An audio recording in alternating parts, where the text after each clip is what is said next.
Olá pessoal, aqui quem fala é o professor Alexandre Teixeira. Vamos trabalhar a partir de agora com o curso de Microsoft Outlook. Microsoft Outlook é um cliente de e-mail, um software fantástico para gerenciamento de e-mail, contatos, tarefas, anotações e assim por diante. Para essas primeiras aulas, vamos entender algumas definições, o que é protocolo e algumas diferenças sobre conceitos de e-mail. Vamos à aula. Vamos à nossa primeira definição. A primeira coisa que temos que entender é o conceito de e-mail. O que é um e-mail? E-mail é uma correspondência eletrônica, é um serviço de mensageria eletrônica, ok? Esse e-mail ele é representado graficamente pelo arroba, que é um símbolo universal para a representação de e-mails de qualquer provedor, de qualquer sistema. Um e-mail ele é formado, ele precede pelo usuário ou função e pós-arroba pelo domínio ou organização.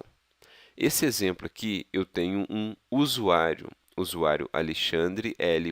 Teixeira, arroba um domínio, gmail.com.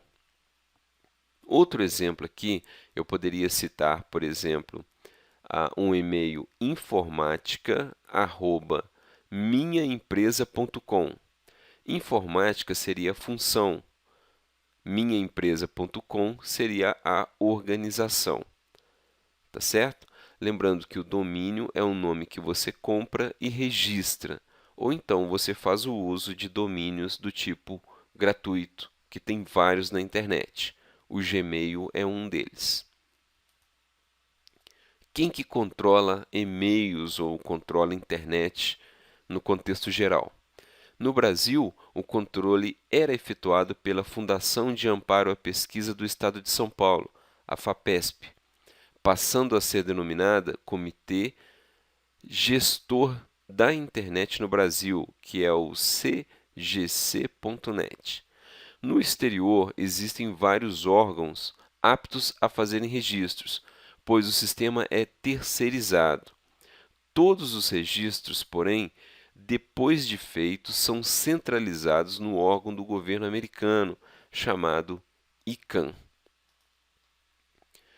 Tem um outro detalhe muito interessante que a gente tem que prestar atenção, que são os domínios e os subdomínios.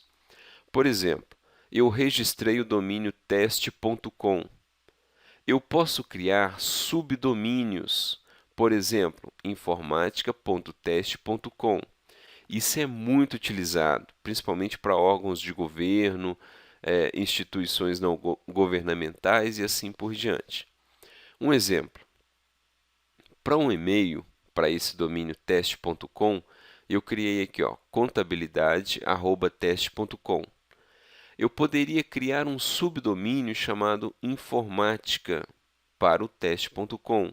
Então ficaria suporte@informatica.teste.com, ok? Aqui um e-mail com a função. Ou simplesmente criar um com o usuário, maria@teste.com. Tudo dentro do mesmo domínio, criando assim subdomínios. É possível e é muito legal trabalhar com isso. Próximo tópico, vamos trabalhar com protocolos. Vamos ao conceito de protocolo. Protocolo é o conjunto de regras sobre o modo como se dará a comunicação entre as partes envolvidas. Protocolo é a língua ou linguagem dos computadores, ou seja, uma espécie de idioma que segue normas e padrões determinados. É através dos protocolos que é possível a comunicação entre um ou mais computadores. Só lembrando que protocolo não existe só na área de informática, ok? Aqui alguns exemplos de protocolo. Primeira coluna, a porta lógica que o protocolo trabalha. Segunda coluna, o nome daquele protocolo. Nós vamos focar aqui nos protocolos de e-mail. Quais são eles? O SMTP na porta 25 e o SMTP na porta 587, o POP na porta 110 e IMAP e POP nas portas 993 e 995. Esses são os protocolos que nós vamos focar a partir de agora. Tem diversos protocolos, olha só, são muitos, muitas portas e assim por diante. Vamos estudar os protocolos de e-mail. Falou em protocolos de e-mail, estamos conversando a respeito desses três aqui, ó, SMTP, POP e IMAP. O protocolo SMTP, ou seja, Simple Mail Transfer Protocol, que pode ser traduzido por Protocolo Simples de Transferência de Correio, é o protocolo padrão, é o protocolo standard, que permite transferir o correio de um servidor a outro servidor em uma conexão do tipo ponto a ponto. Utiliza-se geralmente as portas 25, 465 e 587. O POP, Post Office Protocol, que pode ser traduzido como Protocolo de Posto dos Correios, permite, como seu nome o indica, recuperar o seu correio num servidor distante, o servidor POP. É necessário para as pessoas que não estão ligadas permanentemente à internet, para poder consultar os seus e-mails recebidos de forma offline. Quando você trabalha com o protocolo POP, que é o protocolo padrão para clientes de e-mail, dá-se a entender que você vai buscar seus e-mails, você pode desconectar da internet e pode trabalhar com eles de forma offline. As portas mais comuns, 110, 993 e 995, tá certo? 993 pode ser usado para POP também, mais comum no IMAP. IMAP permite o acesso de vários clientes à mesma caixa de correio, mantendo as mensagens de e-mail disponíveis no servidor para mais tarde lhe acender através de webmail. Vamos ver isso aí, que para quem trabalha com clientes de correio, como é o caso do Outlook, o IMAP é o protocolo ideal para se trabalhar. Vamos focar aí na porta 993, ok? Até o próximo tópico, pessoal. Outros dois conceitos bem importantes que temos que entender é a diferença entre um webmail e um cliente de e-mail. O webmail é simplesmente quando você acessa o site do seu provedor para poder ter acesso ao seu e-mail. Um exemplo, suponhamos que o meu e-mail fosse do provedor Terra. Eu tenho que acessar o site do Terra, abrir o navegador, entrar no www.terra.com.br e acessar a parte de e-mail. Um outro exemplo, o meu e-mail é do Google, o Gmail. Então eu tenho que entrar lá no Gmail e simplesmente digitar o meu usuário e a minha senha para poder entrar na minha conta. Esse tipo de ação é chamado webmail.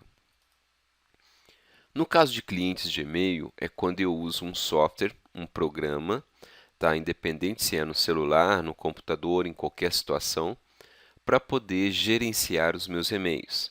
Existem muitos clientes de e-mail, tá certo? Os mais comuns, o Outlook, que nós vamos trabalhar com ele, e o Thunderbird, que é um cliente de e-mail mais simples, porém gratuito. O Outlook ele é um cliente de e-mail proprietário, dependente de licenciamento, tá certo?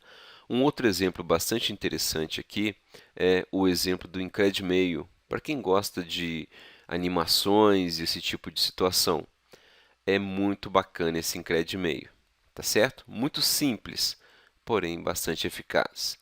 O mais completo e o mais robusto entre todos é o Microsoft Outlook. Protocolos e portas. Já vimos ali atrás em tópicos anteriores algumas definições sobre protocolos e portas.